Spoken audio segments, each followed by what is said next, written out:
નમસ્કાર, આપ જોઈ રહ્યા છો સ્પાર્ક ટુડે ન્યૂઝ। શ્રાવણનો પવિત્ર મહિનો ચાલી રહ્યો હોય અને તેમાં પણ શ્રાવણનો છેલ્લો ગુરુવાર હોય ત્યારે રામેશ્વર સાંઈનાથ મંદિર અકોટા ખાતે સત્યનારાયણ ભગવાનની કથાનું આયોજન કરવામાં આવ્યું હતું। સાથે જ હાલ કેનેડામાં રહેતા સુરેશભાઈ શર્માજીની પૌત્ર અને પૌત્રીના જન્મદિવસ નિમિત્તે જરૂરિયાતમંદ લોકો માટે સંપૂર્ણ જમવાનું પણ આયોજન કરવામાં આવ્યું।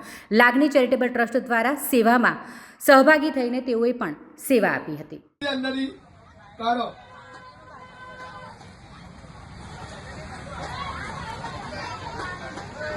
બધા ભક્તો ધ્યાન લઈને સાંભળજો।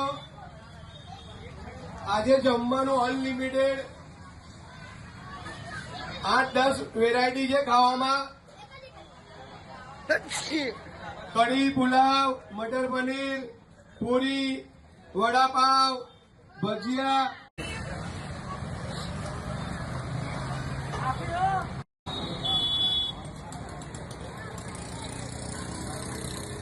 जय श्री गणपति दादा की जय, श्री पवन पुत्र हनुमान की जय, श्री रामेश्वर साईनाथ महाराज की जय, श्री कृष्ण कन्हैया लाल की जय।